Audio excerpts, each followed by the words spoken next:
Yo, Kirkman, baby, my king, what in the holy hell are you doing with this series? Before I go into my recap on The Walking Dead issue 186, I am going to get a bit off tangent here for a moment, so please bear with me. I assure you a point is to be made. To be perfectly blunt here, I am not impressed with the direction Robert Kirkman has taken the comic in for the past year. In fact, frustrated doesn't even begin to describe how I feel. The introduction of the Whisperers piqued my interest, and the buildup of tension between their leader Alpha and Rick was terrific. Issue 144 is one of the high points of the comic's entire run, and I would easily rank it in the top 10 best issues of The Walking Dead. Please keep this in mind, as I will be circling back to it.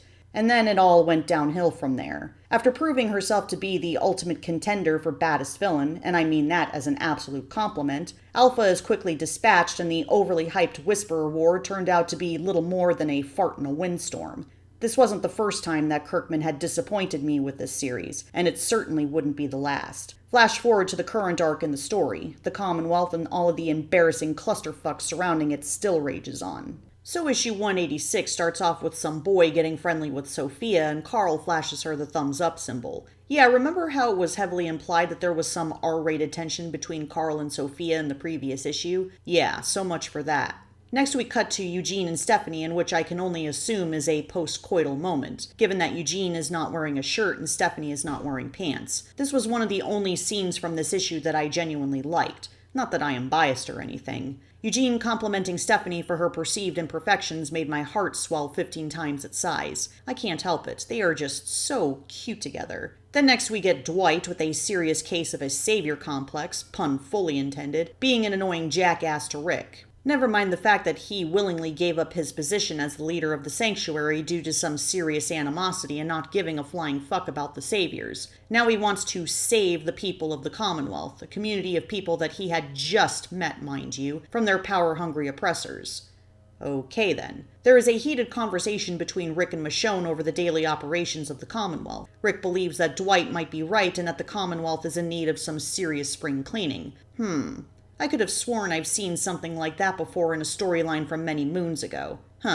Maybe it's just me. Michonne, being the reasonable one, tells Rick that instead of occupying the Commonwealth by force, he should use his own intelligence and charisma to convince the people that there is a better way. There is more exposition of the ever-growing tension between the higher-ups at the Commonwealth and their constituents, even though there already had been inner conflict building up for the past few issues. Rick and the oh-so-virtuous White Knight Dwight meet with Michonne. Michonne tells the boys that she has scheduled an arbitration between them and Governor Pamela Milton, and that's when the proverbial shit hits the fan. Sir Dwight pulls a gun on Governor Milton, and instead of calmly disarming the unhinged twerp, Rick shoots Dwight, promptly killing him. Hey Kirkman, I thought Rick was supposed to be the leader with the heart of gold who believed everyone had a right to live. Why else would you have him spare Negan's life? I'm just throwing that out there. Then what does Rick do next? Oh, nothing. Just screeches at Michonne, projecting his blame onto her, even though she had no idea that Milton was eavesdropping on them and that things would escalate the way they did. But that's none of my business. Let's face it, Dwight was used as a plot device to put Rick and Michonne at odds with each other, and oh boy, this conflict is so obviously forced a blind man couldn't miss it. Two close friends who had survived the hellish world for years to find a community to call home, suddenly at each other's throats over a stupid thing one of them did to stop an even stupider person. Yeah, I'm not buying it. 3 years ago in our time, there was brewing tension between Rick and Maggie, in which resulted in her punching Rick, knocking him on his ass. Given everything that has led up to this point, Maggie's animosity towards Rick keeping Negan alive, Carl sneaking out under Maggie's nose to be with Lydia, and Maggie hanging Gregory without Rick's knowledge, the idea of there being civil war would have been organic. Kirkman had a golden opportunity to create a Civil War story, and he completely ignored it. Now to the crux of what has been really grinding my gears in regards to the current direction of the Walking Dead comic, and that is one word: politics. Don't get me wrong, I love stories with political undertones, but it has to make sense to the overall theme of the story. Game of Thrones is a politically charged story, for example, given the different factions competing for the Iron Throne, as well as the different ways in which the kingdoms are ruled. Or another more relevant example, Handmaid's Tale, with its theme in rising up against authoritarianism.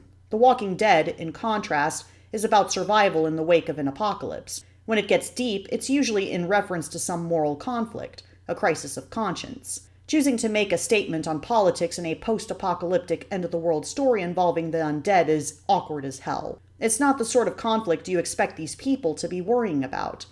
This comic has been a mediation on human nature, on what might become of us when the trappings of a society and a civilization are suddenly snatched away. Turning aside from that to make some shallow statement on real-life political issues is not only cheap, it's a betrayal of the series' original spirit. Circling back around to issue 144, Alpha speaks to Rick of the Whisperer's way of life. She says that they have cast off all the things that made them human and fallen back upon pure animal instinct to survive, and that as a result they have thrived and succeeded. It is that clash of philosophies that is the real thematic heart of The Walking Dead, that question of how you choose to live as a person and as a part of a community in the wake of a disaster that takes everything away. In recent issues, though, Kirkman has withdrawn from these deeper concerns in favor of flat, predictable platitudes about government. He's decided, God help us all, that he has a message to get across. And worse, he's sunk to twisting his characters' personalities out of whack in order to convey that message.